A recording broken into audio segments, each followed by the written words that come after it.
This is Paulina Enchanted. Welcome to my channel again. So today we're going to talk about a real encounter with Santa Claus, but I don't think it's the real one. You guys, let's go. I'm going to go ahead and read so you can see what I mean. It's kind of crazy.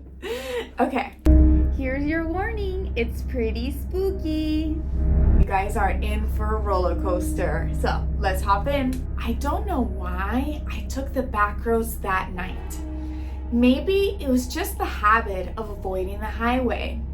The same route I'd always taken to avoid the mess of traffic. Maybe I thought the isolation of the backwoods roads would make the drive feel faster, easier. But that night, everything changed. It was late. The kind of cold that settles deep into your bones. Even when you're wrapped up in layers. I had just finished my shift at the gas station. And the world outside was a blur of snow, fog, and ice. The headlights cut through the fog like sharp knives, illuminating nothing but a white wall of flurries.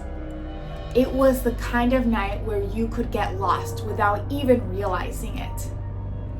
The kind of night where you wouldn't see anything until it was too late. I should have known better. But then I saw him.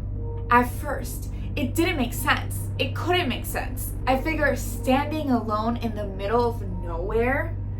I slowed down. The headlights flickered as I tried to make out details, but all I saw was something wearing a long cloak.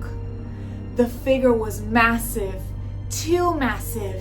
My hands tightened on the wheel, and a feeling of nagging, twisting feeling started to crawl up my spine. I thought it was a man at first. I thought it was someone stranded, maybe someone who needed help. But as I got closer, I realized there was no ordinary person. This wasn't just a man in a red coat standing in snow. Not by a long shot. It was him, Santa Claus. Or at least that's what I thought. My brain scrambling for an explanation, but there was something wrong, so wrong. His suit was the right color, sure, red and white, but the fabric didn't look right. It was too thick, too heavy, like it was swallowing him whole. And the way he stood there, too still, too unnatural. It sent a cold shiver through my body that had nothing to do with the weather. I slowed the car even more, the wheels creaking on the ice. The road was empty, the air heavy, thick with the kind of quiet that made my ears ring. I should have turned around. I should have kept going, but before I knew it, it was too close. He turned toward the road and I froze. I couldn't look away.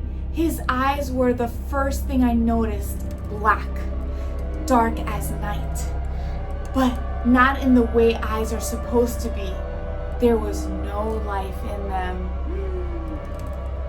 They were hollow, like two endless pits.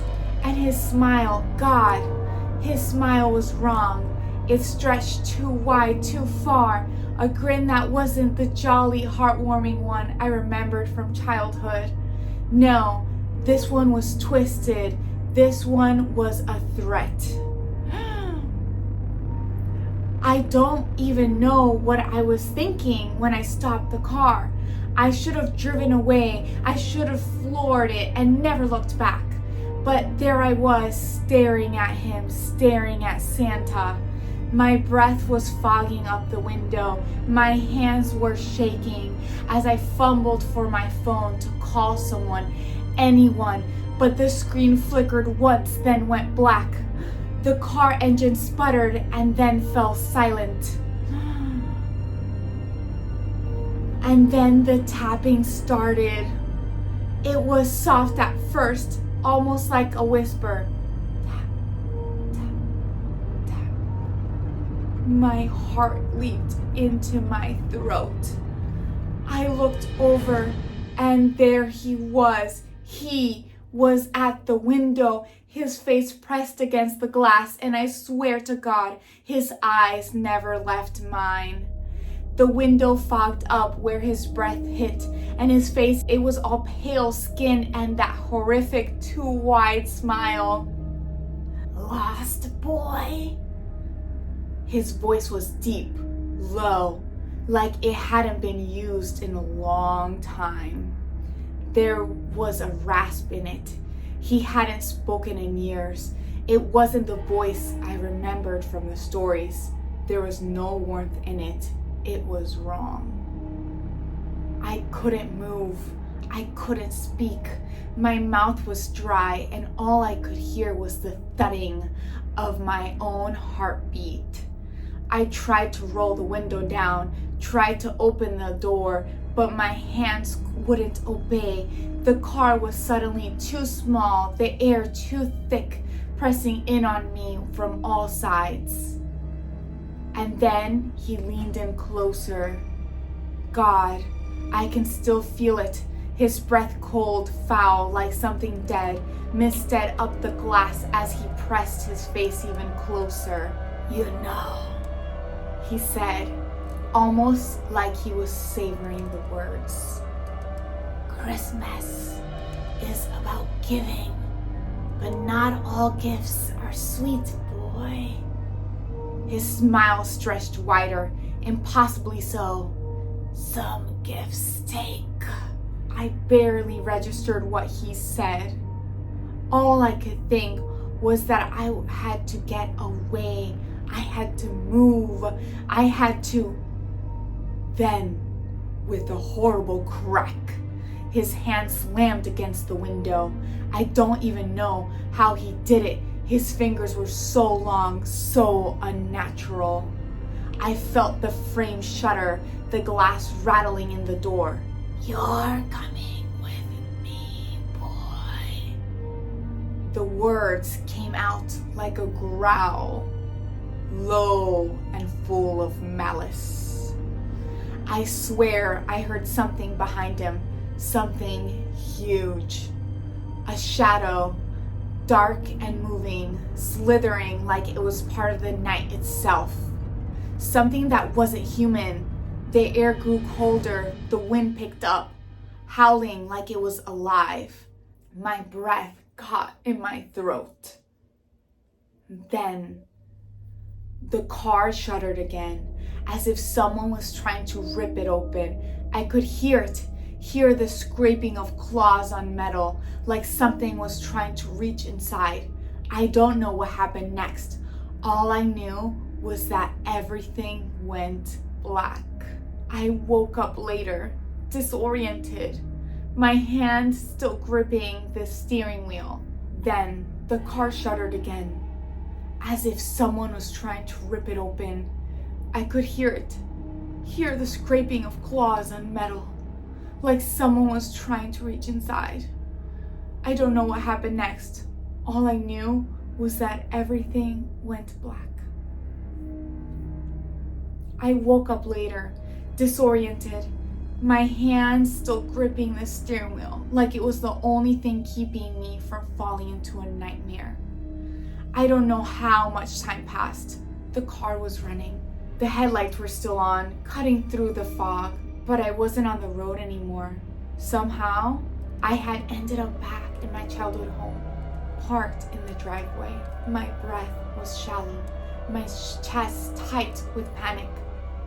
The snow was still falling, soft and heavy, but the air felt wrong, like something had changed. I fumbled for my phone, but it was fine now. It was working again. The screen lit up the way it always did. I looked at it in disbelief, almost as if expected it to turn off again. I wanted to tell myself it was a dream. I wanted to scream it out loud and believe it. But when I stepped out of the car, When I looked up at the house, that's when I heard it. The soft, steady tapping. Tap, tap, tap. I froze. Slowly, ever so slowly, I turned my head toward the window of the house. The light inside flickered once, and there, pressed against the glass, was that face, that grin. His eyes, those black, soulless pits staring straight into mine. Santa Claus. But it wasn't him. It wasn't Santa anymore.